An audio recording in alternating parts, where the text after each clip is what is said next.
Good evening, everyone. Good evening. Welcome to the live podcast with the one and only Tom Hartley. Tom, welcome.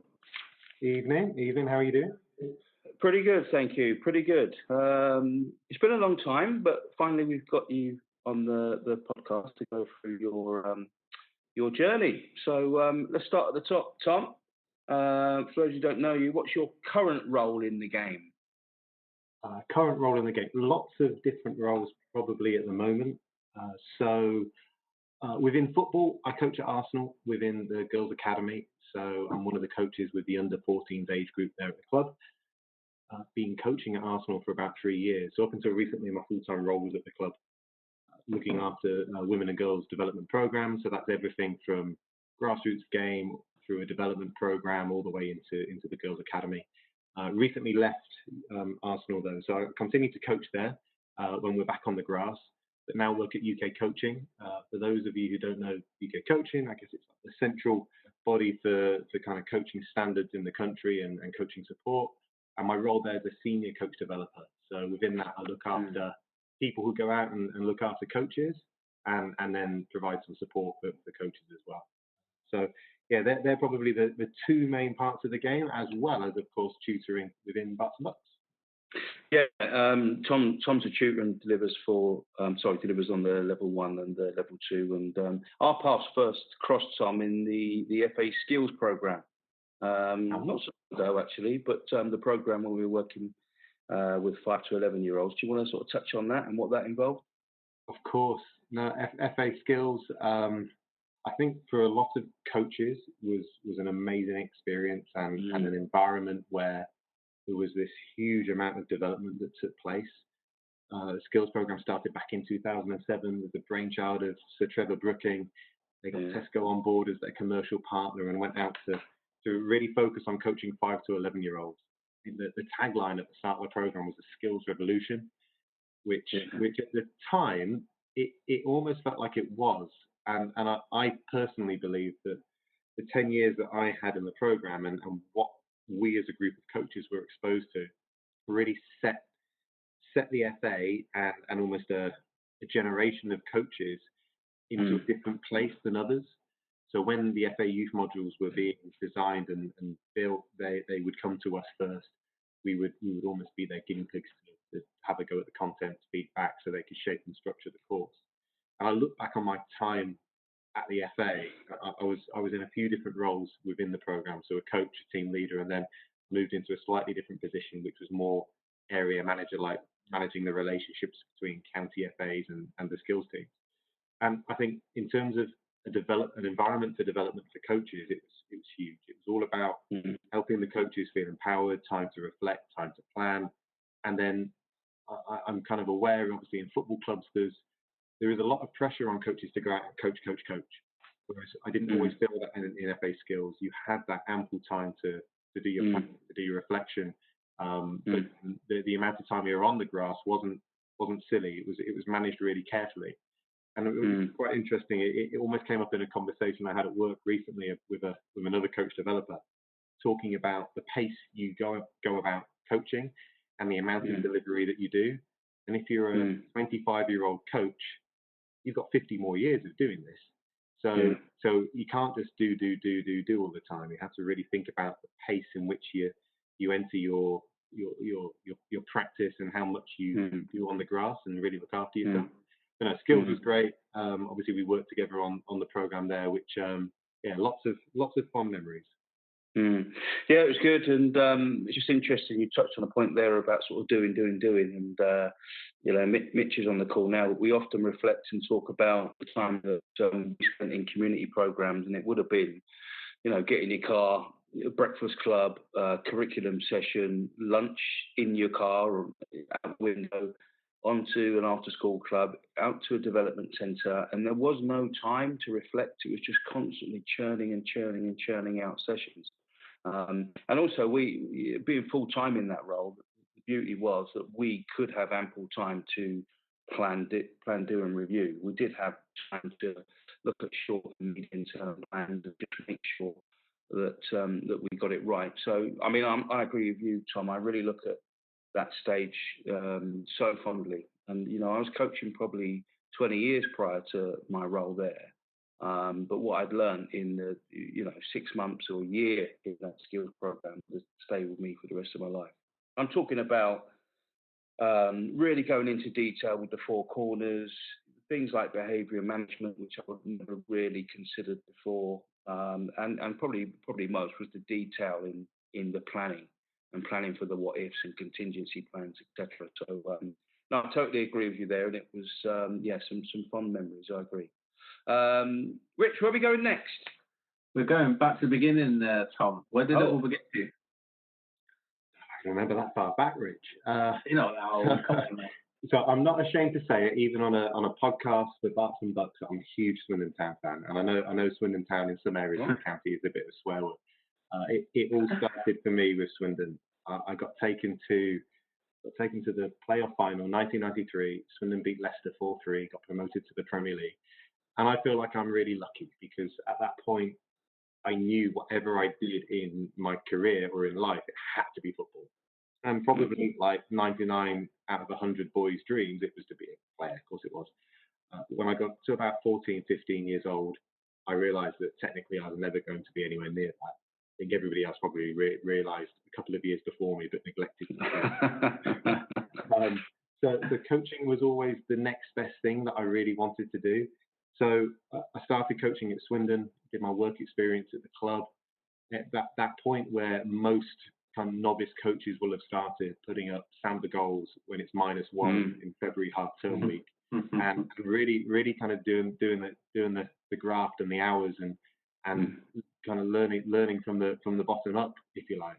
I started at Swindon, brilliant range of experiences, and I've always been very fond of the work that Swindon Town do for many reasons. But the aim for me was to find a full-time job in the game.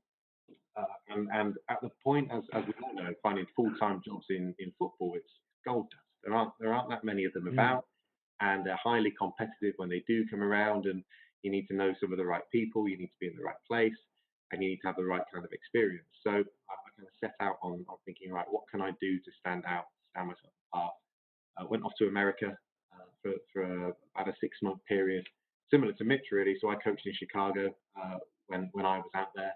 Traveled around the Midwest area, and I think on reflection from the last 25 years or so coaching, I've been really fortunate to have combined traveling, seeing lots of the world with coaching. And I think that's an amazing thing that I feel very privileged to be in that kind of position, to have been able to see parts of the world I wouldn't have ever seen before, and being the vehicle for that. So coached out in America for a while, came back, worked at Manchester United soccer schools for a bit, just in terms of their community outreach program. So that was on almost like a roadshow basis around the UK.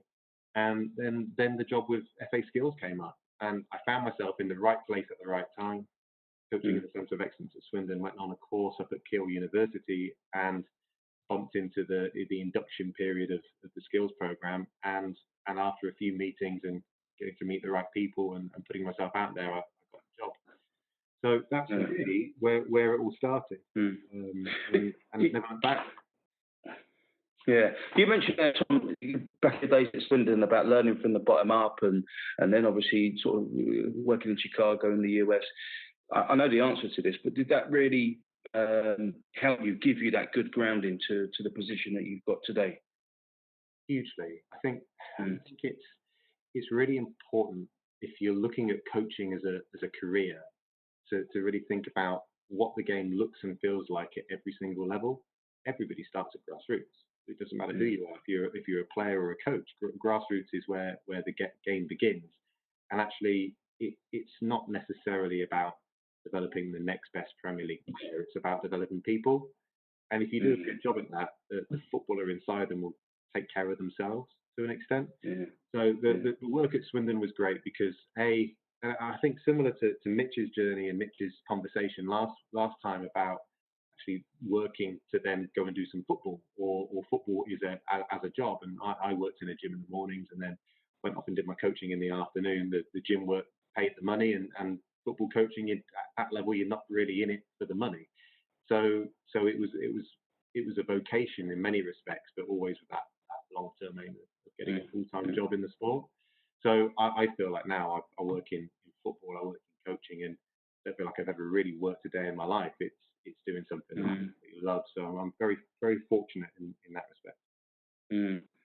Just before we go on to Rich's question, yeah, I totally sort of concur with what you're saying, and you probably do as well, Tom. But I get asked a lot from sort of young coaches that have finished their level 1 or out of uni. How do I get a full-time job in the game? And I really say you have got to go and do the groundwork, in my opinion. Whether it is doing some voluntary stuff at a club, going to observe academy coaches, getting involved in community programs, but you do really have, well, I did anyway, gain a real appreciation of the industry, really.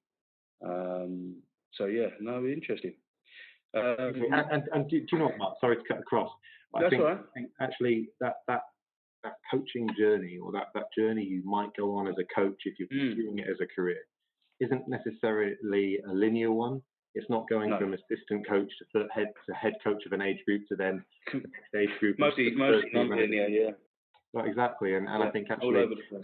Yeah, I was having a conversation with someone today about you could become an expert at being an assistant coach, and think about all the skills needed to be a really good assistant. It's not necessarily being an assistant to become a head coach. The pathway isn't always from bottom straight to top.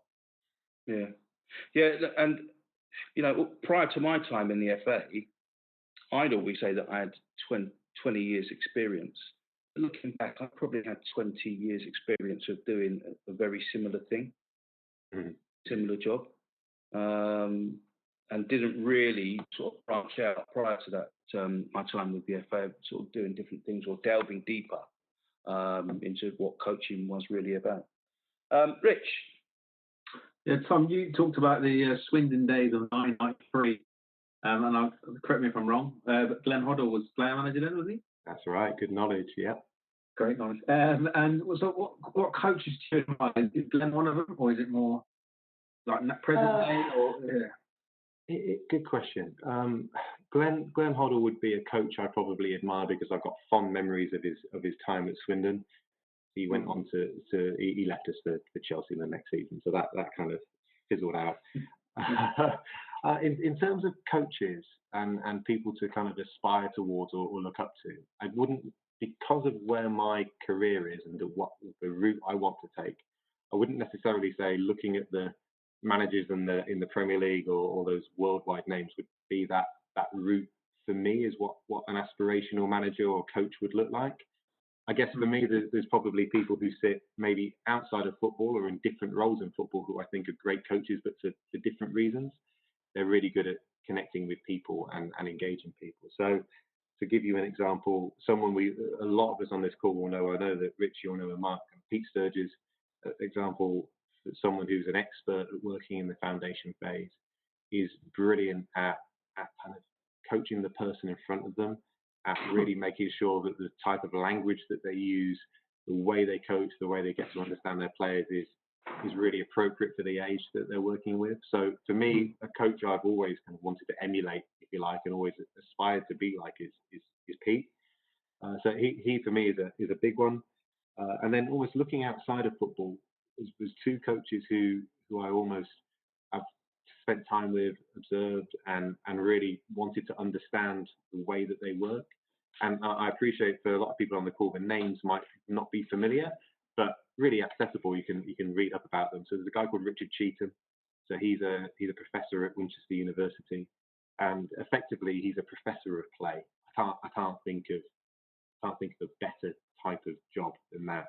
And Rich has done a lot of work around using play as a vehicle to support learning. And I think that's brilliant. And actually, it doesn't matter what age or stage of player that you're working with, if you can bring an element of that and use purposeful play as a way of teaching, you have a real opportunity to connect with who you're working with. So there's Rich, and there's another guy called Russell Earnshaw, who's a rugby coach. So he worked with the RFU, working with kind of senior age groups for a number of years. Left recently to set up his own business called the Magic Academy, and the Magic Academy almost specialize. They have a big rugby following because Rusty's from a rugby background, but he, for me, is the king of thinking differently, and that kind of resonates with my my philosophy, my background as a coach.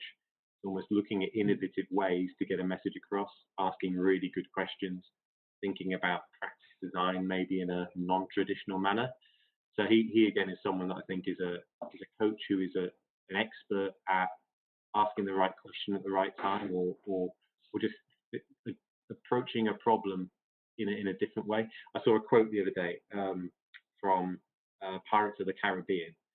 So Captain Jack Sparrow said, "It's not the problem that's the problem; it's how you approach the problem that's the problem." And I thought, what a great quote. And I thought, think about that in a coaching context or a football context. We all get challenges in every practice that we go and do, but you don't necessarily have to look at them in a negative respect. The way you approach it could shine a spotlight on something you'd never even thought of before. And as a result of that, you're a better coach and you're giving your players and your care a really good experience. Just so your new role, I know you've only been there a month and you've been from home, but in your UK coaching role, you're coming across obviously coaches from different sports. And as you go on, again, you've only been there a month, but are you picking like transferable skills a lot over, or you spoke to me the other week about something in horse riding or question or something, and how you can put that to football and vice versa, like even at that level. It's endless. It's endless, Rick. From the respect, we were having a discussion last week on a web call similar to this, and we were talking about the role of the coach and a coach giving ownership to the players or ownership to the athletes in their care. And I was advocating that the coaches really could think about stepping out rather than stepping in, timing their interventions at the right time, allowing the players to problem solve for themselves, and almost explaining what the England DNA looks like and the philosophy around that. And there was a coach from basketball, and he was saying, well, actually, within basketball, and I said, I completely agree, we want to help the players become better decision makers, but the role of the coach in the game is integral to how the game is played. The coach calls a timeout, the coach makes switches all the way through the match. So the coach's role is different just around the structure of the sport. Or you take that to another extreme of canoeing or kind of sports on the water, you don't have a coach stood right next to you talking to you throughout the practice. So actually the coach's role is to equip the athlete to be able to make really good decisions when they're at the site. So it's about building trust and confidence in a safe environment where people feel like they can take a risk. Which I guess, again, leading on to that, we talk about in football and especially in grassroots football, that fear of failure. How can we create a philosophy or an environment where young people can play freely without worrying about making a mistake? Then you start to think about that in a broader context. So what actually is that fear in football? Why would a 9-year-old decide not to take a player on rather than try it? So there's probably a huge range of reasons behind this. But maybe one is, well, there's a bit of a social fear there, because if I make a mistake, my teammates might not like it. The coach might get aggravated. It might lead to us losing possession, losing a goal, losing the game. So there's a bit of a social construct around the fear. Whereas if you take a different type of sport, canoeing, for example, or skydiving as a really extreme example, well, the fear of failure has a very different consequence to what it does in football. It's probably more of a physical fear that if I come out of my canoe going down a sharp corner on a river, I'm going to really hurt myself. So the fear is rooted somewhere else. And that's made me really reflect on when I'm coaching football. Actually, there's fear at lots of different stages of the game with different ages of player. What is the cause of that fear? And if I know a bit more about where the fear is coming from, then I can probably do a bit more to help the player overcome it. Yeah. Elliot's just on the chat there. Oh, sorry, Eva. Yeah. He obviously made a great point on the podcast. Would your team be able to make decisions if you are not there? Just going on what you're saying there, Tom. Yeah. Great point. And actually, I think, especially in a grassroots football context, kids have got loads of the answers.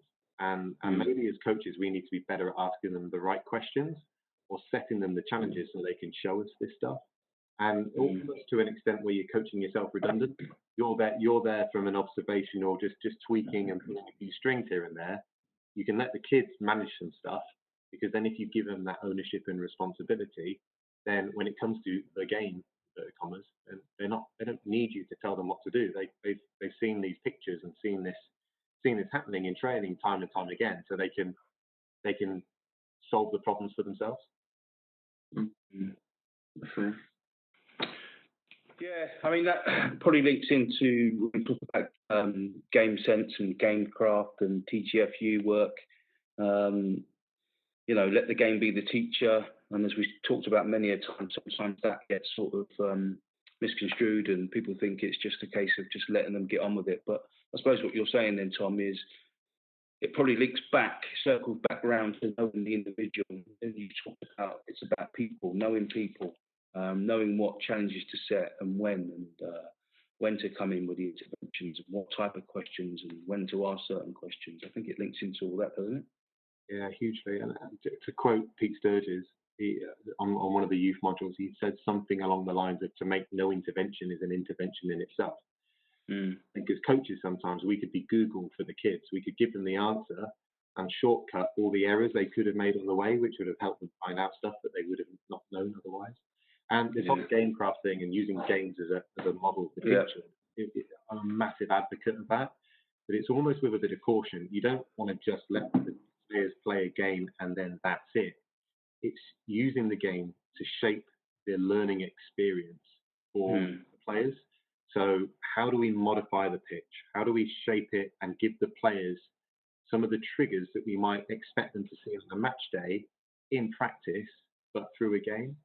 Because we know that if we're doing constant practice and block practice, and actually that's got a place.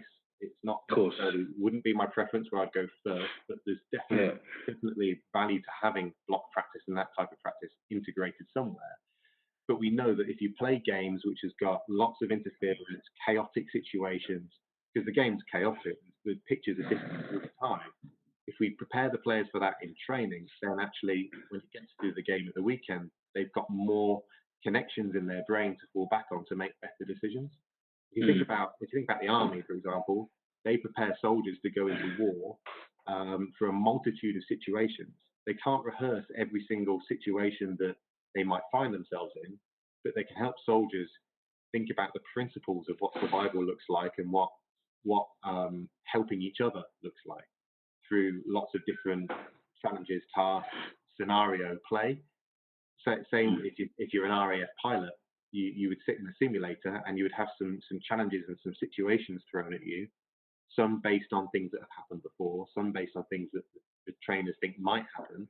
And then it's a case of being able to make really good, quick decisions.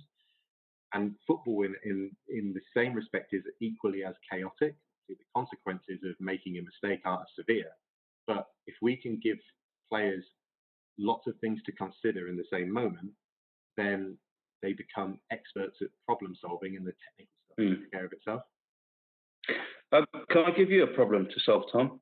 Go on. I'm just going to play devil's advocate because I totally agree with what you're saying, and I'm biased to a certain extent when it comes to TGFU and things like that. But there'll be many coaches listening going, right, hold on a minute, but that's great. But I've identified something from the weekend on a Saturday when we played that I don't know, there was a disconnect between our number 4 and our number 8, and we constantly kept getting the ball played in between. So I've identified that, and that's an area that I want to work on Thursday night. I know we've only got an hour because time I get in there at goals, I'll do a warm up, so that takes it down to 50 minutes, etc. So what do you say to coaches that say, we're just up against it with time? Wouldn't it be easier for me to go a bit more command and just tell them? I think that's a great question, and I can see the challenge that coaches would face. But I would maybe challenge those coaches to think about, well, why are you doing what you're doing with your players? What's it all about? Is it about performance? Is it about development? What's important to the players in your group? And actually, do you subscribe to a methodology of almost learn, drill, do, which doesn't necessarily support learning? You might get a slightly better performance occasionally because of it, because you've rehearsed some situations.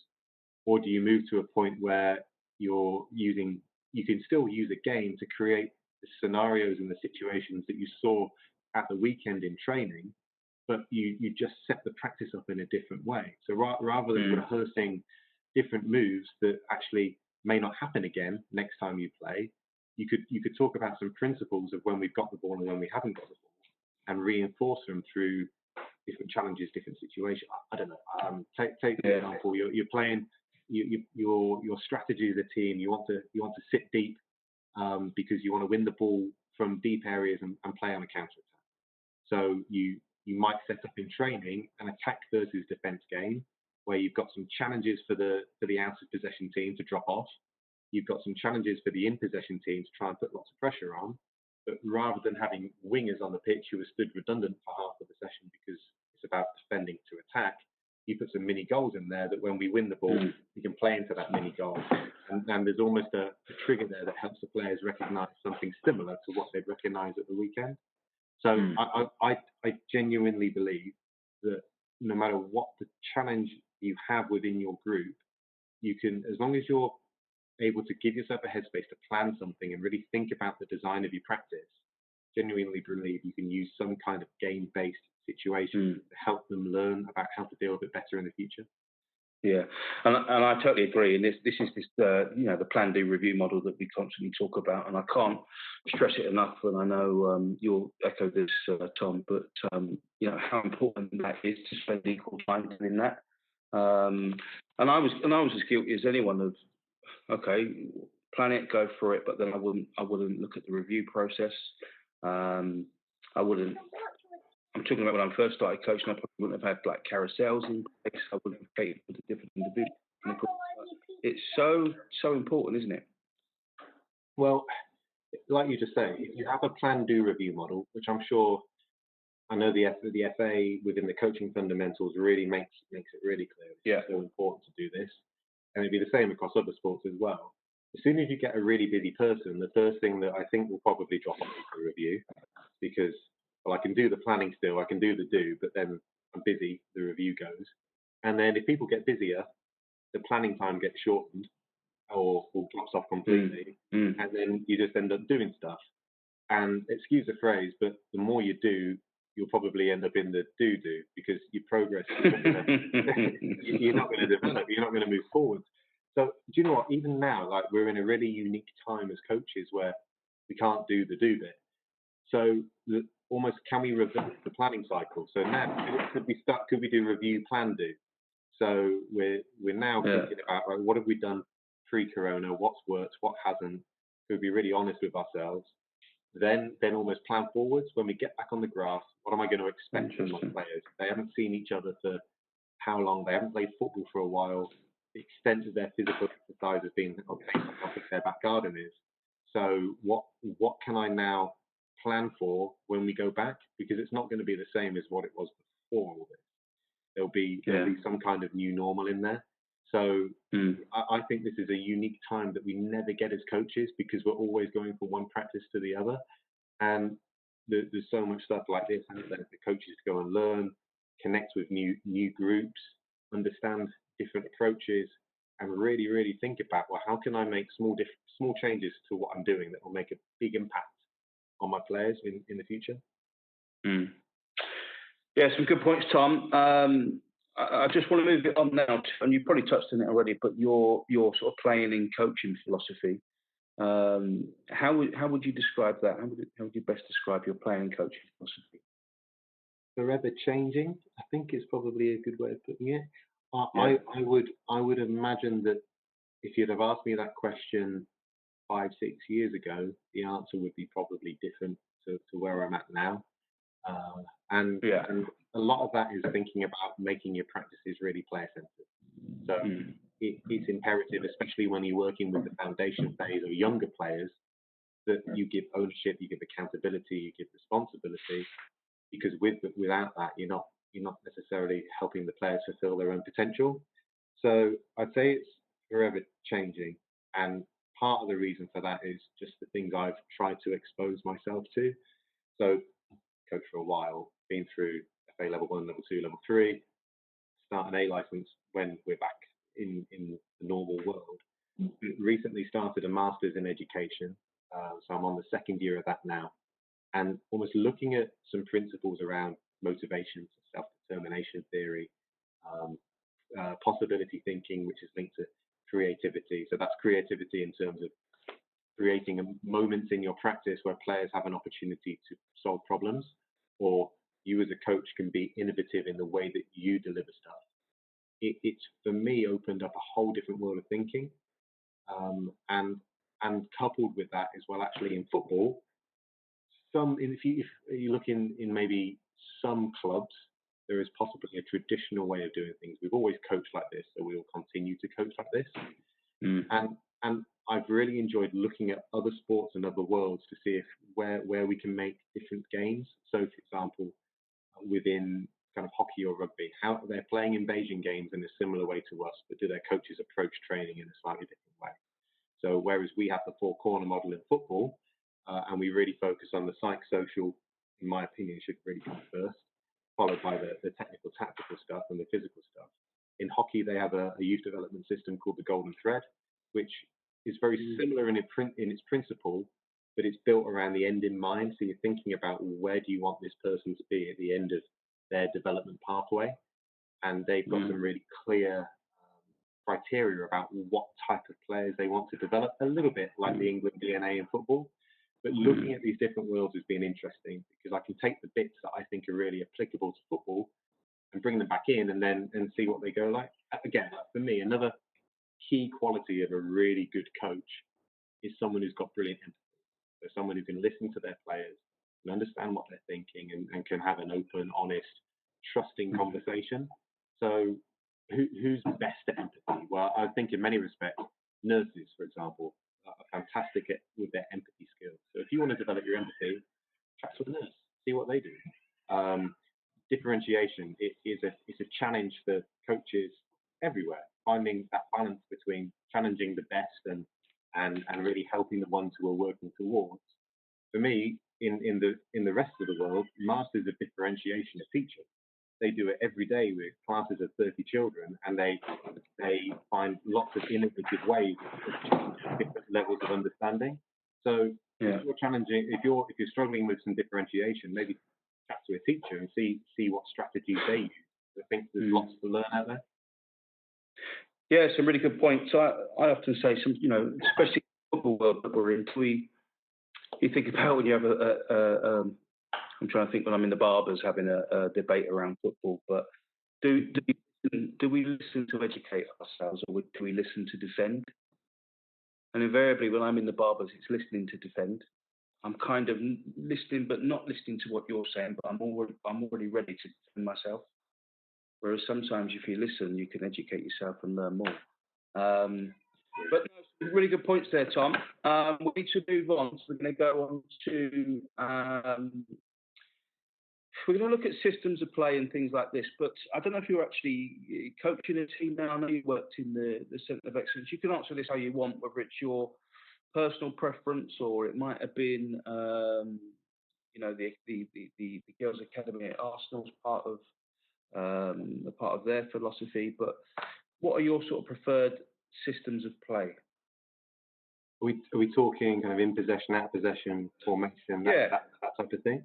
Yeah, in, out, positive and negative transition. If you were to set up a team, let's go 11-a-side, what would be your favoured system? So at the moment, as I said at the start, kind of working with Girls Academy at Arsenal and their under 14s. And for me, where I'd want to play and in terms of a shape would be a 3-5-2. I think it offers lots of flexibility. You can defend and be compact as a unit by dropping in your wingers, or you can attack and overload defenses quite quickly and easily. I think the way that a 3-5-2 formation has flexibility, and it means you can think about the strengths and the weaknesses of the players in your squad and adapt the way you play that type of shape accordingly. At Arsenal, I like to play with a CDM.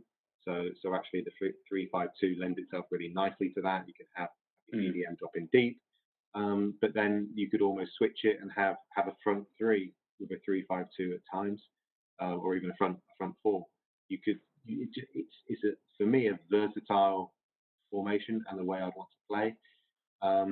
One big thing that stood out to me over the last year of coaching is how exciting it can be to coach out of possession.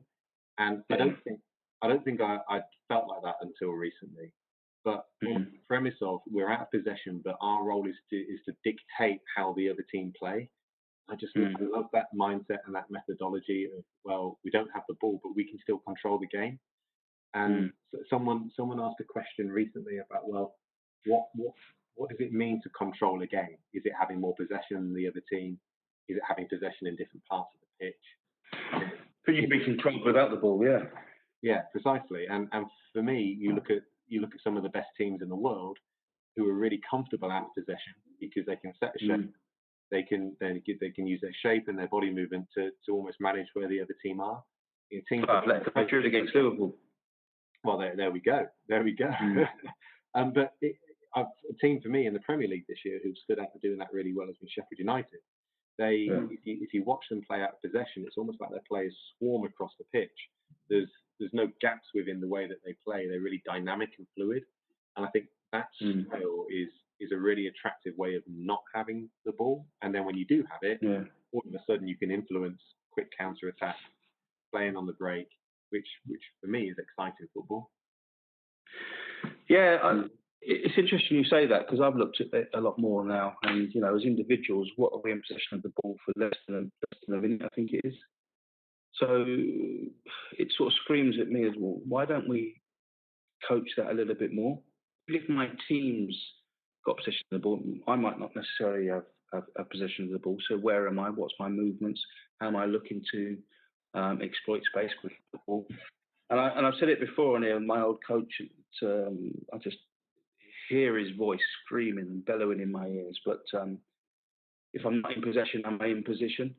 And it's one of the phrases that at the time it didn't mean anything because he said it so much, but it's only now,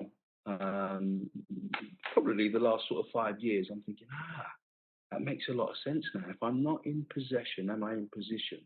And then you can attribute that to an individual or as a team. So it's interesting you talk about that, and that's something that I've enjoyed a lot more as well, Tom. Working on stuff we haven't got the ball. Just jumping in, there was almost two things just to think about. I noticed a comment on the chat from Liam about half spaces that Pep talks about. Yeah. And actually, the way that Pep plays the game has almost changed the roles of fullbacks. They will come inside and cross the ball from a more narrow position and allow the wingers to go out into wider positions. And actually that narrow cross from an earlier point in the pitch, so kind of in front of the penalty box rather than a level with the penalty box. Yeah. Defenders under different types of pressure. And I think actually kind of looking at the way the game is played now, that you can be imaginative and creative in terms of thinking, well, what can our team do to make marginal gains or play the game in a slightly different and non-conventional way that other people don't? So like Guardiola, for example, is someone who really approaches his coaching in what I can see when they play in a different manner. It's non-traditional. And then just thinking about the question around systems of play, I think to switch it slightly around systems of coaching and that possession position piece. I love the turn of phrase. I think it's really memorable. It's sticky, isn't it? And it shows how long since you played for that coach, and you still talk about it. And there's lots of coaching out there, kind of linking to this games-based approach called a video games approach to coaching. I know you'll be familiar. So, coach of the FA, Amy Price. And a lot of that is around developing metacognitive skills. So thinking about thinking. So if I'm the left winger and the ball's with the right winger, well, I'm not out of the game. This is an opportunity to be in the right place, like you say, but actually, can I start to notice things about the other team while I'm here? So I've got a little bit of headspace, a little bit of time where I'm not under direct pressure, but can I notice the position of the right back who I'm up against? Or can I see something that maybe no one else on the pitch can see? And if it's of use to my team, can I go and tell someone that will help us improve our performance? And I think if as coaches, we're able to support our players to be mindful and to think about thinking while the game is going on, because look, we don't know what the players are thinking. I mean, I would imagine most players in football don't know what they're thinking themselves. That if you can support that as a skill that they develop, all of a sudden you have these autonomous problem solvers who can spot things and then go and act on it straight away. Yeah, it's almost like maximising that time without the ball, because as you're talking then, I've got visions of that left winger stood there waving their arms frantically, screaming, switch it, switch it, switch it. But, what other things can be going on cognitively, as you said, can I make some blindside runs? Can I just see when the fullback just brings his shoulder around or her shoulder around slightly, and that's my trigger to go and exploit. Hugely. I mean, just as an idea, like when you coach, first, I don't know, if you play your game in quarters or in thirds, say to your players, right, first quarter of the game tonight, guys, I'm not going to set a strategy. I want you to go out and find out as much stuff about the opposition as you possibly can. So it might be that the left winger tries to dribble past the right back and realizes quite quickly that they're a little bit slower. So that's a piece of information that will then help us develop our strategy for the next part of the game. Or we've noticed that their number 9 is physically more robust than us. So actually, when the ball's travelling forwards, we need to drop a player in deeply. But if you ask the players to look out for this stuff, because they're in it and playing the game, they might notice things that you as the coach on the side don't always see. Yeah, that's a really good point. Really good point. And then just going back to the half spaces, and I mean, that's sort of a sort of Guardiola thing that he brought over, wasn't it? And trying to exploit the half spaces in the zone 14. And I had a conversation with Rich and Mitch the other day about. I remember I used to get so frustrated watching Arsenal under Wenger, almost trying to walk the ball in. But we did a bit of research ahead of one of the games that we looked at the other day. But it was like in 2012, it was something like 90 crosses you needed to score 1 goal. So it makes perfect sense to me that you try another way. Zone 14, just outside the box, tells us that there's a lot of goals, a lot of chances created from those areas. Sam Allardyce used to be big on. It probably reverts back to Charles Hughes. Those who remember Charles Hughes, the Pomo position of most opportunities, just by the 6-yard box. But it's funny because when I was growing up, ahead of all these stats, then it would have been get the ball out wide, get crosses in, get yourself in the box. But it's interesting how the game's evolved. Yeah, huge evolution. The coach said to me before Christmas, I'm not going to name drop. I don't want to name drop, but I'll just say he coached in the Premier League, and he said that there's data out there to suggest that if you enter the opposition's half with quality possession, and deduct what you will from what quality possession is, if you enter the opposition's half with quality possession 50 times or more during a game, statistically you win. Wow, what a piece of information to base your coaching on. I thought, well, if you took the 50, right, okay, that's just over once every 2 minutes. So you're doing a game in training that lasts for 20 minutes. So actually, a challenge for a team is rather than scoring X amount of goals, you need to break into the other team's half and maintain possession 20 times. What an awesome challenge to be able to reduce down to make it compact for training that has a real impact actually at the highest level. Yeah. Wow. Yeah. Interesting stuff, isn't it? So moving on. Yeah, I could listen to you two for ages, by the way. Just about managing behaviours, Tom. I know I'm just going to move this question sideways a little bit, but I know when you was at Arsenal, you had a little project with a prison, and so I was just wanting to just let the listeners just hear about that, really. Wasn't it David Dean who did that? That's the one. Yeah. So for those of you who don't know, David Dean was the vice chairman at Arsenal back around the time when Arsene Wenger came into the club. When they moved to the Emirates, David Dean was influential in the huge amount of changes that you see in the club today. So he's retired now, but a philanthropist at heart, and has set up this twinning project, which effectively looks to twin every professional football club with its local prison. And the aim of the twinning, if you like, is to ultimately, when the people are released from prison who have been involved in this football course, it's to reduce the risk of reoffending and support series chatting away. Sorry. Reduce the risk of reoffending, but also support them in finding employment, which I guess those two things go hand in hand. So the work in the prisons, effectively, it's the delivery of an FA level 1, but it's an adapted course. So there's no online elements, there's some futsal interwoven, and it's delivered over a longer period of time. And as a club, before going in, we set some criteria around the type of people we felt were appropriate to come on this. I think to make it really clear, we're not necessarily qualifying people to become football coaches and come out of prison and then start coaching at local clubs. It's supporting them to go from start to finish through a qualification and show that they've committed to something that actually will help them in lots of other ways rather than just football.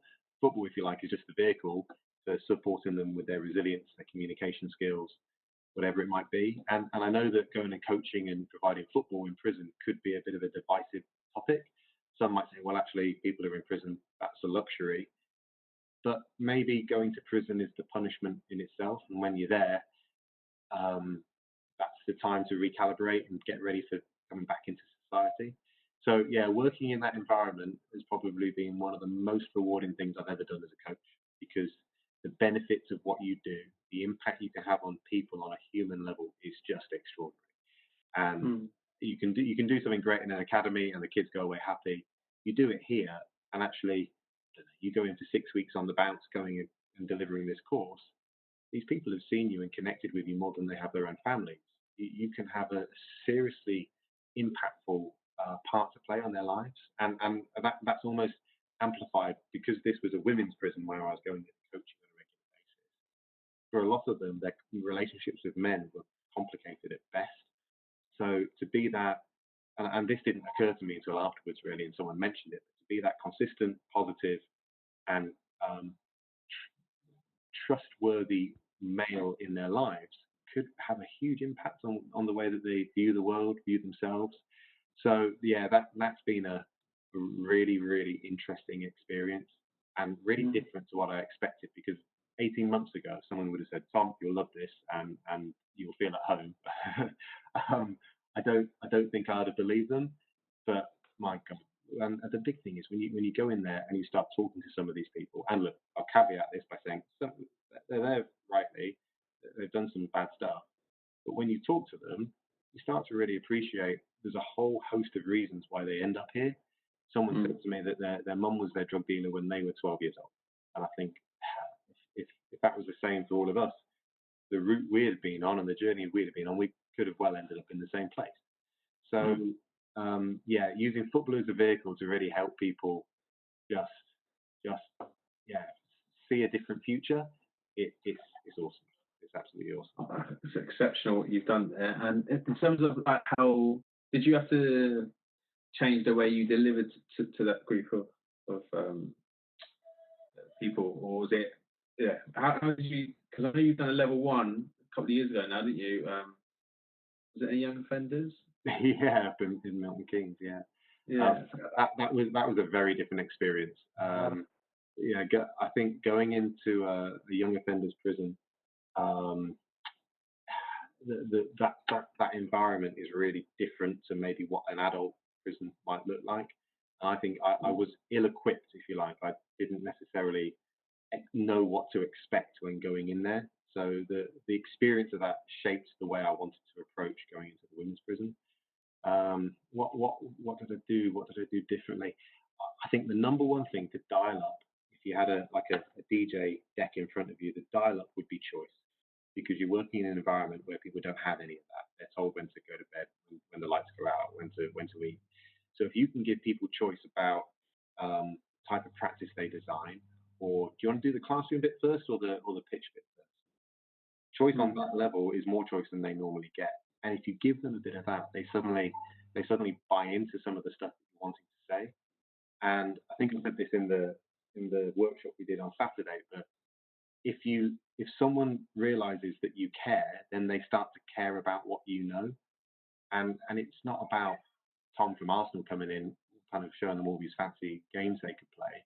It's actually someone coming in who genuinely has an interest in helping them be a better version of themselves, and they could see that. They could see that there was a genuine connection and relationship there to build some trust, build a relationship where they feel they could openly communicate. And look, it wasn't all roses and great in there. There were days when it was a real challenge, because I remember going in after Easter weekend last year, and they'd been locked up from Friday till Monday because the jail was short on staff, so they were spending 2 hours a day outside of their cells. Any human being in that situation, on the Tuesday when you come out, you're going to be a bit wound up. That day was a write-off, and we just spent the time playing games on the pitch just to kind of let them get it out of their system. So you've got to be flexible as a coach, but that translates into the real world as well. When we're out here and we're coaching, you're working with kids. They could be sat in exams all day, get to your session, and they just don't want to listen to you talk. They just want to go and play. So it's almost approaching it with that structure that you want to deliver X, Y, and Z, but having the flexibility to switch to a plan B if you need to. I think it's all about, it always comes back to this, knowing your players. And Elliot's just put their connection is everything in coaching. People first. Yeah. People first, yeah. Yeah, no, well done on that though, Tom, mate. Thank you. Cheers. No, it's a pleasure to go in, actually. River. Oh. Let's, River, there we go. Let's take two. Start again, River. There you go. You're live now, River. Ah, sorry. Tom, I've got a couple here. I'm going to lump them in together, and this is an area that I think you really do truly excel. Not that you don't in other areas, but these two, you'll see what I mean. Talk about how you go about managing the difference of ability in a session with a group of players, because that's something that's a common theme amongst coaches on courses in particular, that say, I've got this magician who plays for the team, and players are getting frustrated because he or she keeps the ball for far too long. I've got players that are striving up and not quite at the level. How do you deal with the difference in ability? And then also, what sort of challenges, individual or collective challenges, might you put in to try and aid the way that you want to drive the session? What a question. But a challenge that we all face, don't we? It doesn't matter if you're working with the under-18s at a pro club or grassroots clubs, you're going to get differences and strivers and ones who need a bit more support. And I think the big thing as a coach to bear in mind is that we're picking people up from different bus stops, and we're dropping them up in different places. And you got to remember that, because they're not the same. We're not the same. When you're tutoring a level 1, actually you've got a room of people who come into that room with a whole host of different experiences, and you've got to understand where they're at today. So what does differentiation look like? I think it's like you've said a couple of times, Mark, about knowing your players, or knowing them as people as well. So I think kind of creating individual challenges, ways you can restrict or reward the way that they play is massive. So to give you an example, you might be playing a 4v4, 5v5 game in training. You've got a player who struggles with their passing. They find it really tough. Now, if you're to stand still that practice and highlight that they're making loads of mistakes, you're not going to do that player any favours in terms of their confidence or their self-esteem or their willingness to try a pass in the future.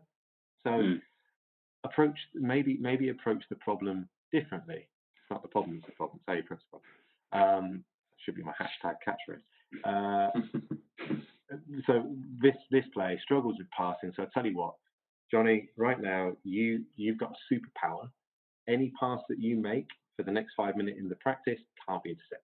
No one can touch your pass. So you're not saying, Johnny, you're shocking at passing. Nobody else get in the way of Johnny's passes. You're packaging it up in a way that actually he's got something special about the way he's going to play his game now. So from a coaching perspective, that young person is getting the opportunity at passing in a non-opposed way in a game situation.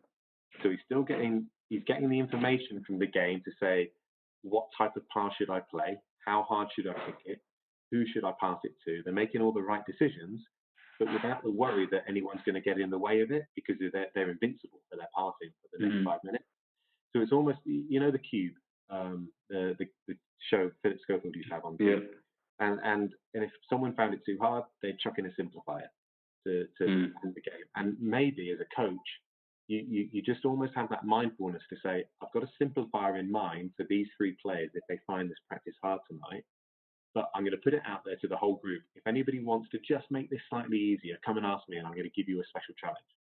So if you hand that decision-making responsibility over to the kids of when they need to dial up the intensity or dial it down, that could make a big difference to how they perceive being a striver or being someone who maybe needs a bit more support.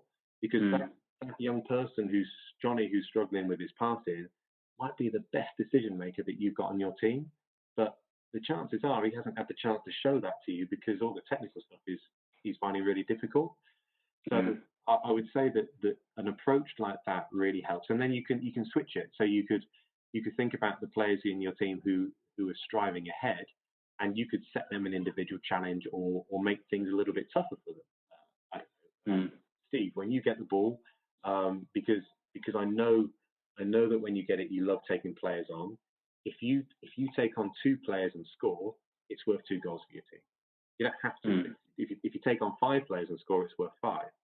So you're adding a different type of challenge that encourages them to try more of or do more of something that is hard. And I guess the only other thing I'd say as well is, as coaches, we always want to improve the players in our team. By being a coach, you are naturally other-centered. You're thinking about other people before yourself. But if you're trying to improve people, don't necessarily always think about, and I don't want to sound preachy here, this isn't the case at all. I wouldn't suggest always thinking about working on people's weaknesses. Why don't you coach people towards their strengths? I've noticed you are brilliant at your explosiveness when you receive the ball. I've got 3 challenges for you tonight, if you're up for it, to get even better at that. Think how, if that was you and you were 9 and the coaches recognise something you're good at, think how energized you would be to go and give that a go during training.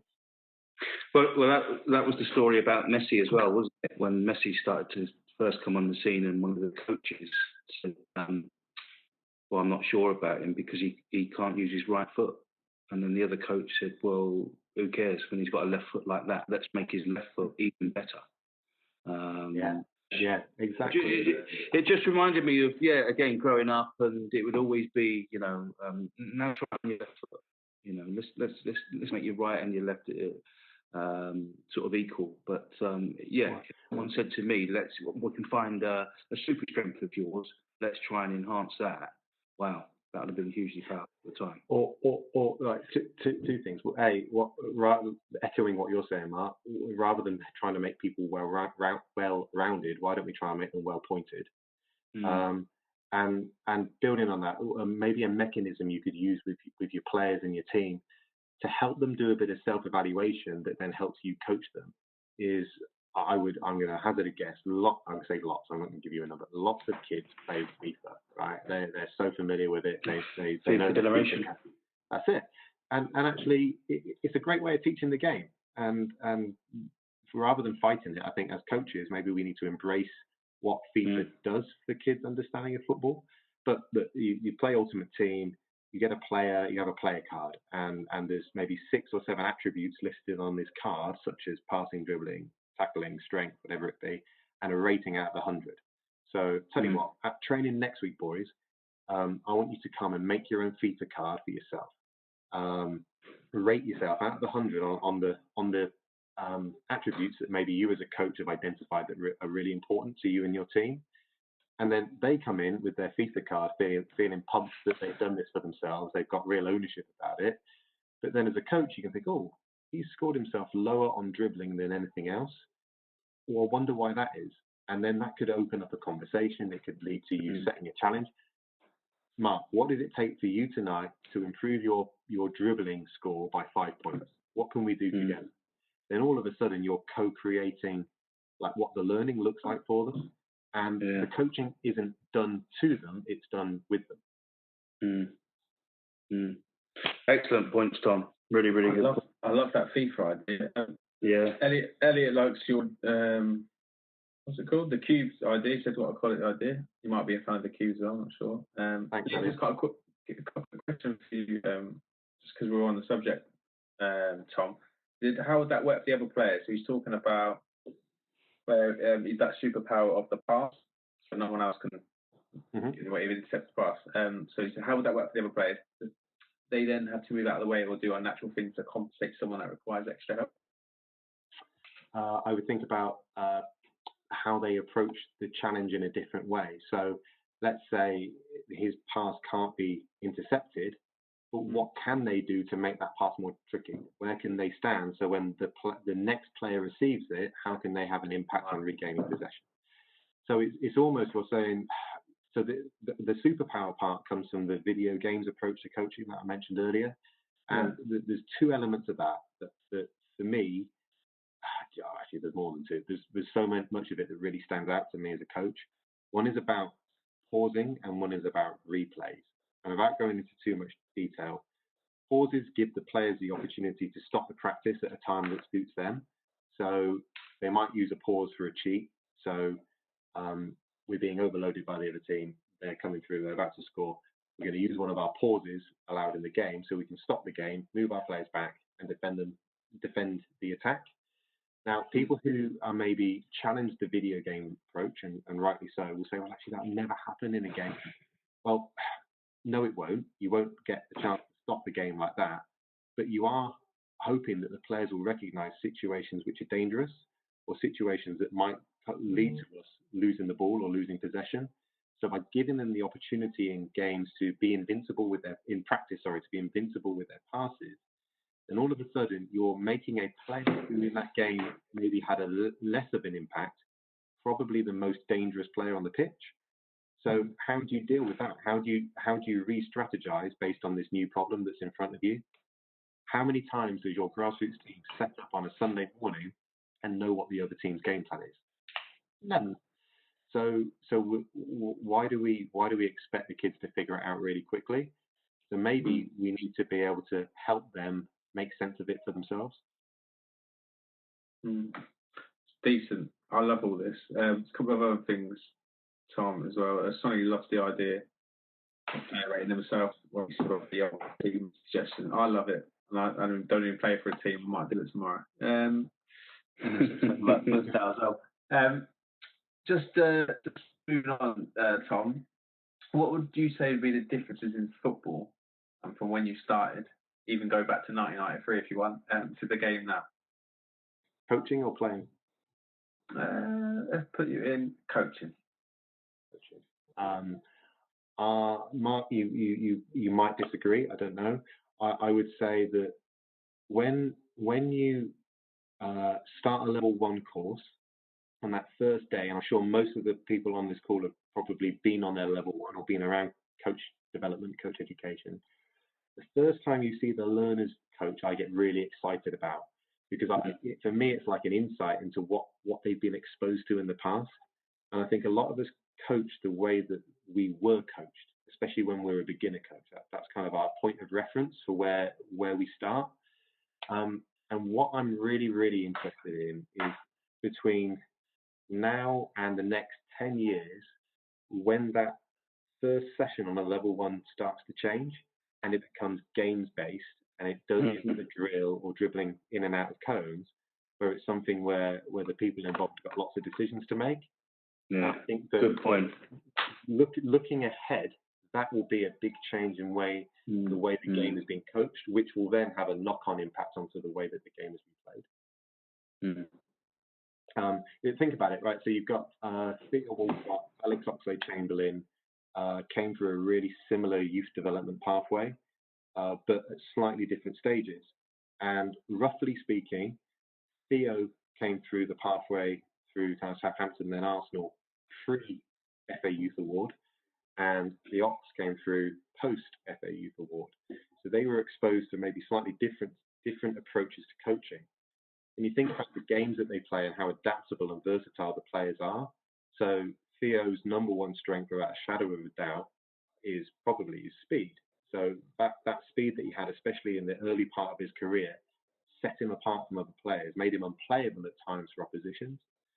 The Ox didn't necessarily have that, but I would argue the Ox's game is more versatile, and he's able to adapt the way he plays, probably because and I don't know this for sure, but I'm just making an assumption here, probably because through his training and practice experience, he was played in a range of different positions, which gave him a different type of game understanding.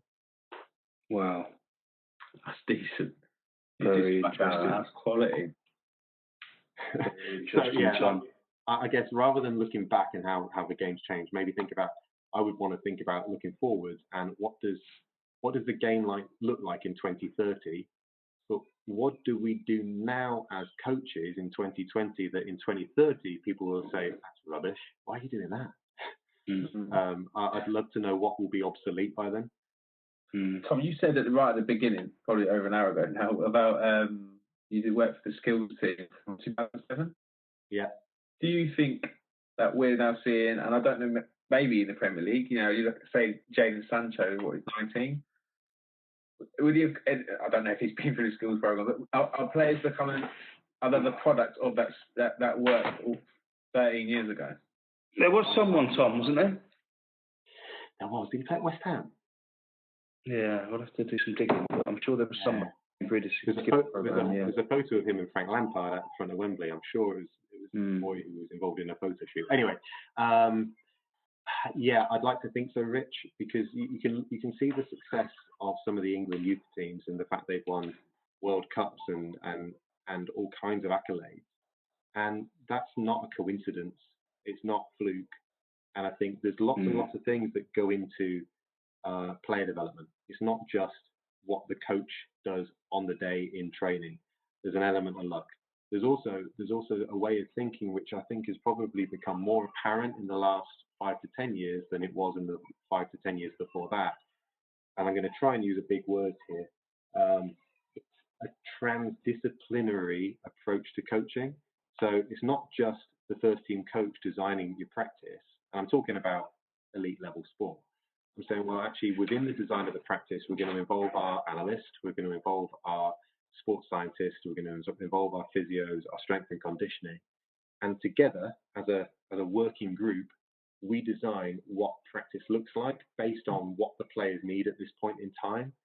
And probably and put into that mix the psychologist as well and what the players need in loads of different respects. And I think that's a huge shift from where the game was. I tuned into a webinar with Phil Neville yesterday, and he was talking about having really good people around him, because he said becoming a head coach of a national team without much coaching experience before that, the success or the failure of his role was kind of built on the people who were around him in his team. So Phil developed as a coach, but really relied on the expertise of the people around him, their experience, but also kind of some wider research that helps inform his coaching practice. And I think if you bring that down to almost a grassroots level or a grassroots club, who are the influences on your club who make a really positive impact on player development? And that could be Mark Rivers, because he's our CCD and he's got some brilliant information that it doesn't matter if we're playing under 10s or under 6s, that's really going to apply. We've also got Jack, who's been on his level 3 recently, and he's found out some stuff on his level 3 that could help some of the other coaches. And I think you can almost take this approach that happens at an elite level where we're involving lots of different specialists and bringing them together to create some innovative ways to coach. But you translate that back into grassroots football, and within your club, you're going to have people who have been exposed to different bits of the game at different times, different people. And if you take the opportunity to bring that together, rather than potentially, and this might be a controversial sentence, potentially having a group of teams who just play under the same name as a club, who do things differently at every age group, you have the opportunity to create a club way of learning and thinking, because you're pulling on the influences that you've got in your environment. Yeah. Yeah, some really, really interesting. I'm not going to be able to sleep tonight, Tom. Thanks for that. Very thought-provoking. But no, just as you're talking, then I'm thinking of the managers. I think our manager, Southgate's one, the England manager. who really is really open with his players. I'm just thinking then, with free kicks, why would you? I suppose in senior football, managers and coaches that lug around from club to club their set pieces for and against. And it's the same ones that we've used for 20 years. We put up on the dressing room wall of this is how I do it. This is how now we're going to do it. Versus I'm going to pick, I don't know, 5 players that are probably going to be instrumental in those set pieces. I'm going to ask you how you've done set pieces in the past. So out of those 5, we've played for 5 clubs apiece, let's say. All of a sudden, we've got a bank of 25 brand new set pieces. Yeah. It's fascinating. But I suppose with that, you need to be quite brave, and I think it comes with risk to some coaches that they may be relinquishing a bit of power, or feel that way, their power, their responsibility, and once I think you can get past that, then I believe you're starting to get into coaching. Well, do you know what, though? We do this week in, week out. We set players challenges. We ask them to take a risk. We try and create an environment where they feel comfortable if they make a mistake. And we're trying to help them feel okay with the idea of a little bit of vulnerability. Well, as coaches, we probably should try and do the same thing ourselves. No coaching practice is ever perfect. And actually, we'll never move forwards unless you try some different stuff. You take a risk, and actually, I think if as a coach you can be bold and brave enough to give something a go, and then recognise when it's going well, recognise when it's not, and even say to the person, you know what, boys, I've tried it tonight. It's just not worked. We're going to go and try this now and go back to this. But that's all right. And you probably build a stronger relationship because of that. Yeah. But you use the word there, vulnerability, and I just think you have to get yourself vulnerable in order to grow. Whatever that feels like, Brendan Rodgers had a quote of being good is comfortable, being excellent is uncomfortable.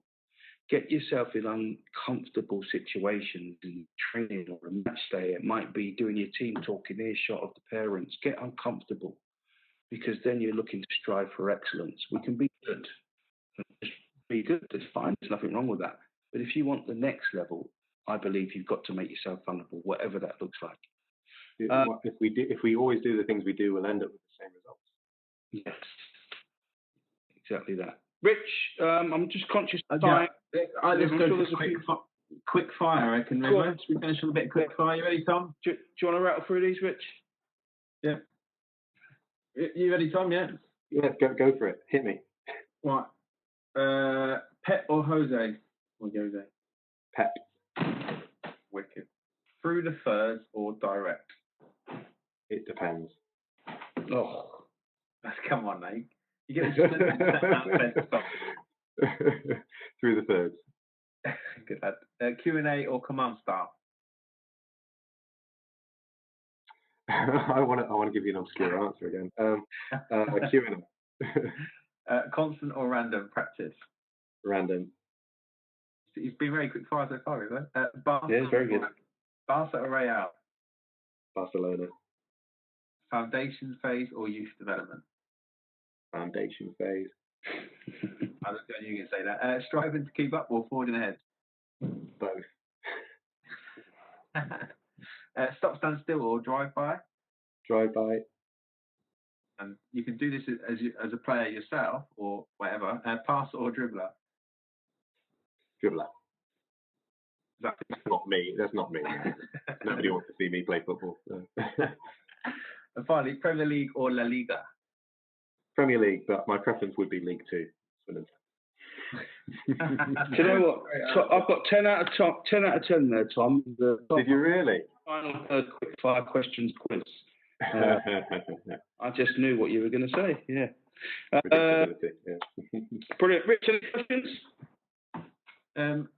There's been, by the way, the content that's been going on the chat over the last hour and a bit has been fantastic. So well done, everyone. Especially on a Friday as well. Friday evening, it's good to see so many. There's no specific questions. I think a lot of them have just been discussions and been answered as they've gone on. But if you do have a question, just raise your hand, chat, or just, unmute yourself and ask away. While we wait though, Mr. Rivers, do you want to that's that final. Yeah, no, I've just got a quick one for Tom whilst we are waiting, if there are any more. Tom, we talk about coaching in non-linear, but where do you think you want to go with your coaching career, your pathway? That's a good question. Good, yeah. I don't know. Do you know what I love is coach development. That for me is where I feel that a lot of my strengths lie. It's one of those where you come off, you know, like you finish delivering a level 2, and you drive home and you can't stop talking to your wife about it, and then you can't sleep at night because you're buzzing off what happened on the course. For me, that's massive. But I think nowadays there's almost a difference, and if you kind of start to think about the role of someone helping coaches, that comes out in lots of different shapes. So you might have a coach educator, a coach developer, a mentor, and actually they all have slightly different roles within the game. And actually a lot of us probably switch between different roles at different points. So coach development for me is something I see myself in for the long run. If that's in particular, different sports, don't know. The jury's out. But if it's about helping coaches get better at what they do, then I'm in. Yeah. It's interesting that coach education route, because I grew up in the wonderful Jim Kelman era, and my prelim courses and my level 1 and 2s looked completely different to the first time I delivered with Mr. Tom Hartley. We were the schools play, and they were clearly tucked inside balloons, and you had to pop a balloon and do a dance and act out what one of the principles of play were. It's innovative stuff. I wonder what Jim would think of all that. Wow. Yeah. Which is the total opposite of courses that I've been on in the past. But evolution. Fantastic. Tom, as I said, you've got your hands full there, so we won't keep much longer, mate. And be lit there. Okay. He had his jabs today. He's not feeling himself. Sorry, I didn't know if you could pick that up. Charlie's making his podcast debut. Please do not worry about it at all, mate. It's okay, Sonny. Yeah, there's unmute you. Hello, Sonny. You all right, guys? Hello, Sonny. All right. You all right, Mark? Good to see you.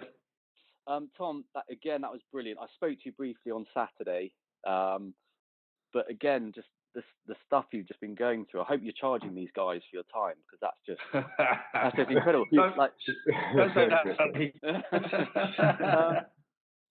I love that thing. If I'm not in possession, am I in position?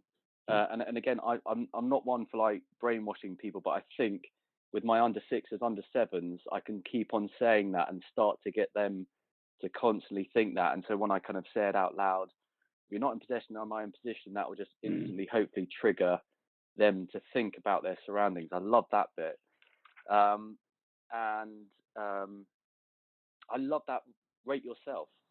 I love get the like I say, in the under 6s, under 7s, who will then be the under 8s, getting them at the end of the session to kind of, I don't know how I'd do it, to get them to quickly rate themselves on maybe 3 bits, say passing, awareness, and finishing or something. And for me, I see that as my review part pretty much done. So I can then plan for my next session. So again, I love that. And I asked a question on the chat earlier on about after the lockdown and everything, how that would be. And for me, I think it's a social element. And again, especially for the age group that I coach. So I was thinking of maybe breaking it down into smaller sessions to do like 3 versus 3s.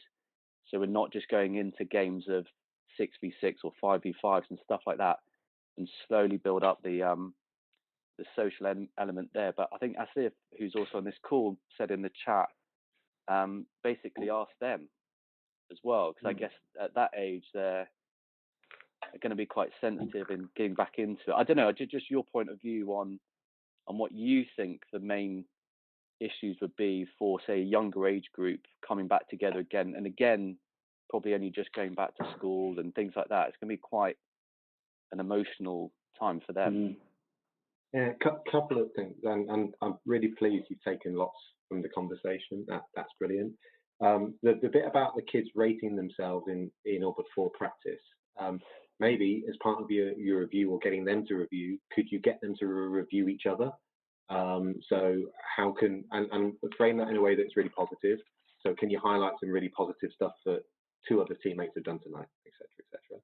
Yeah. Or if you're feeling a bit vulnerable and brave, rate me. What did you like about the way I coached you tonight? Yeah. What could I do better at? And it was Richard Cheetah, who I mentioned earlier. Yeah. So a way he starts his lectures is he asks his students, "How would you like to learn today?" I think, brilliant. I mean, imagine saying that to your kids in training, and especially with the age group you work with. Yeah. Even if you don't use all of the examples they give you, to have an insight into what they're interested in or what excites them about coming to training is really useful. Post-Corona, I was saying to someone the other day, it's almost like BC before Corona, and then AC after Corona. So I see you shaking your head there, Mark. Where do you dream these things up? Brilliant. So AC, I don't know. I don't think this really know because this hasn't really happened before, and we haven't necessarily had this length of break, plus a break where the kids won't have seen each other, whereas normally they might have met up in the park or gone and played. And maybe there'll be some coaches out there at the moment who are setting challenges for their players. They're on the WhatsApp group to the parents saying, "Oh, try this when you're at home." But the thing that is missing is the player-to-player interaction, which they're just not getting at the moment. My inclination, and I'm making an assumption here, is that when they come back to train, there might be a whole load of excitement about coming to play football again. Who wouldn't be excited? But because of just the wider environment of what's going on in the world, there's probably a little bit of nervousness attached. Going out doing stuff. That'll be from their parents as well. Whatever coming out of lockdown looks like, and the way that we go from handcuffs to handrails, we might see different things in people that we hadn't expected. So I think it's just as a coach being really mindful of that, and having some flexibility around how you approach training, because I don't think any of us know it's unprecedented to have a break this long from playing the game, and especially with kids, you'll probably notice big changes in their development.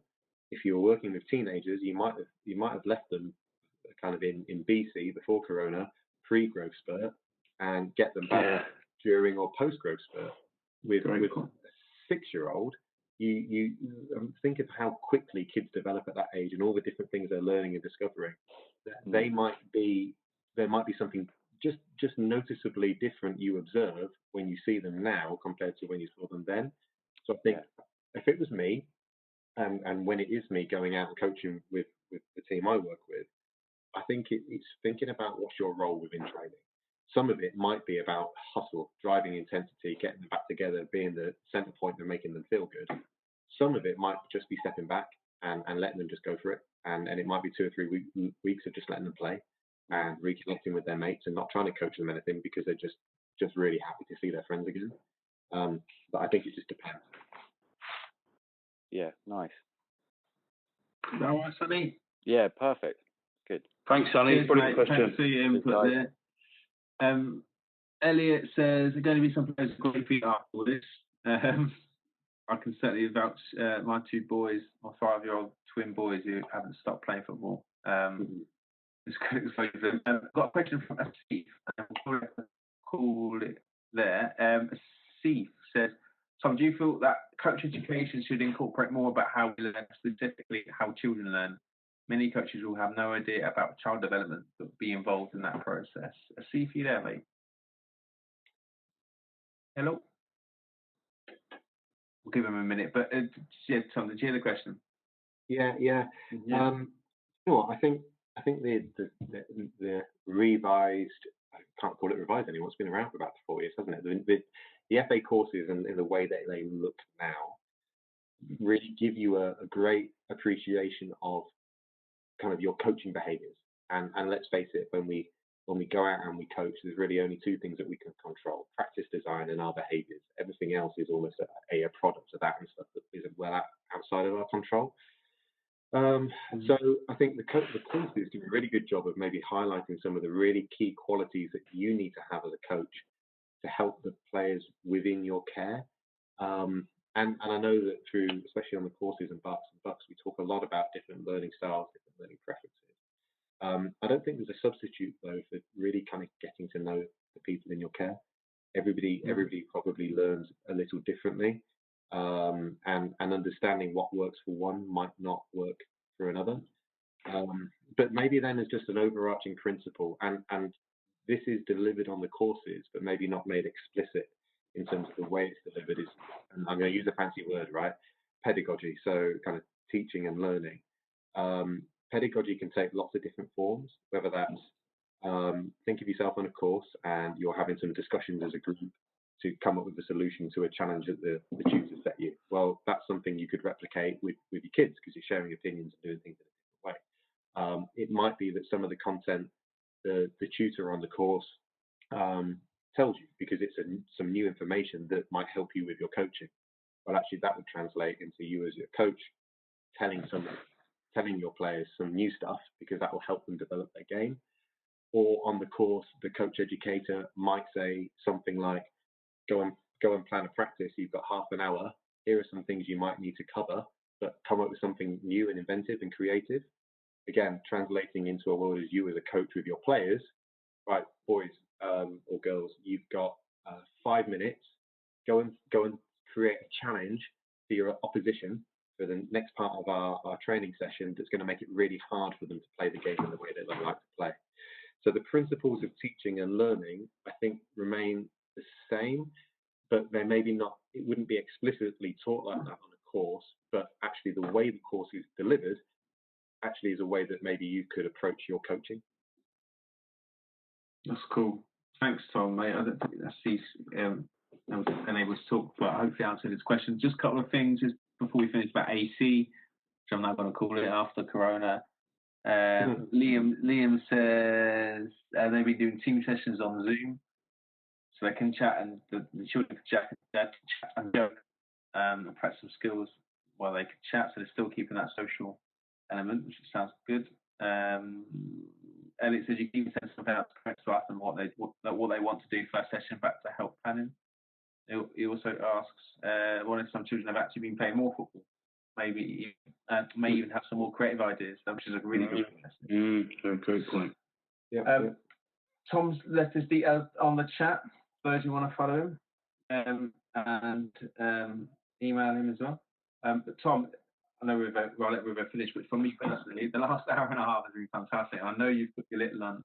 Little is not being is not well with the vaccinations, but I really appreciate your time and thank you. No, you're welcome. And do you know what? It's been nice this evening because it's been a sad day.